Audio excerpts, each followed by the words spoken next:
আখিরাতে বহু মানুষ উঠবে কষ্ট, দুঃখ, যন্ত্রণার আজর দেখে তারা আশা করবে দুনিয়াতে যদি আমাদের চামড়াগুলো কেচি দিয়ে কেটে ফেলা হতো তাহলে হয়তো আজকে আমরা আজর পেতাম। বহু মানুষ আখিরাতে উঠবে এভাবে, বলবে যে কাশ দুনিয়াতে আমার কোনো দোয়াই কবুল না হতো, আজকে আমি অনেক কিছু পেতাম। বহু মানুষ এমন উঠবে যাদের যতটুকু নেকি অর্জন হয়েছে এগুলো সব মানুষকে দিতেই শেষ হয়ে যাবে। মানুষের বহু হক তার মধ্যে চলে আসছে, বহু মানুষের হক সে নষ্ট করছে, এবং এটাতে আমার মনে হয় না এই জামানার কেউ পার পাবে, যেহেতু এটা অনলাইনে যুগ আর কি। বহু মানুষের হক দিতে হবে, ওই নেকি থেকেই দিতে হবে, কারণ ওই দিন তো আর কোনো ব্যবসা নাই, কোনো মানুষের আর নেকি না থাকলে ওই বেচারাদের গোনা তার আমল নামায় চাপিয়ে দেওয়া হবে। যত ফলাফল সব আখেরাত কেন্দ্র, দুনিয়ার কোনো কিছু স্থায়ী না, এবং এগুলো কোনোটাই চূড়ান্ত না। এখন খুব সুখে আছে আমরা, ধরেন এই সুখটা চিরস্থায়ী না, বা এখন কেউ কষ্টে আছে কেউ, এই কষ্টটাও চিরস্থায়ী না, বিকজ এই দুনিয়াটাই চিরস্থায়ী না।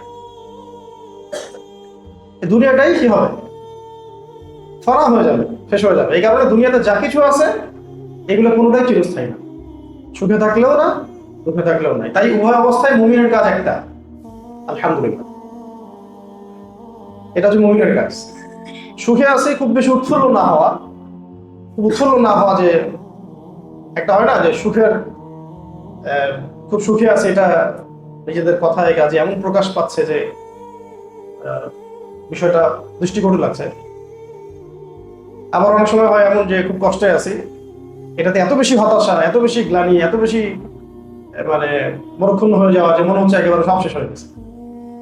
বেসিক্যালি দুনিয়াতে যা হচ্ছে এগুলো আখিরাতের জন্য হচ্ছে, আর এখানে কোনো কিছু স্থায়ী না, সুখ না কষ্ট না।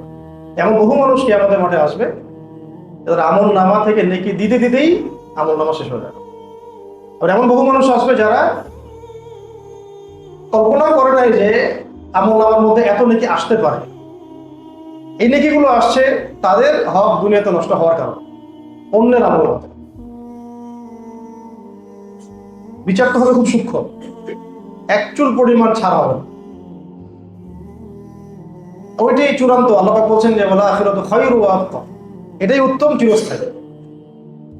সাহাবীরা তো বলতেন প্রায়, আল্লাহুম্মা লা আইশা ইল্লা আইশুল আখিরাহ, আল্লাহ আখিরাতের জীবন ছাড়া তো কোনো জীবনই নেই। তো আরেকটা বললাম যে কষ্ট, দুঃখ, যন্ত্রণা, এগুলোর যে সওয়াব মানুষ দেখবে, তখন মানুষ আকাঙ্ক্ষা করবে যে কাশ দুনিয়াতে আমার হাড্ডি থেকে গোশতগুলোকে আছড়ে ফেলা হতো, অথবা আমার চামড়াগুলো কেচি দিয়ে কেটে ফেলা হতো, তাহলে আজকে আমি আজর পাইতাম।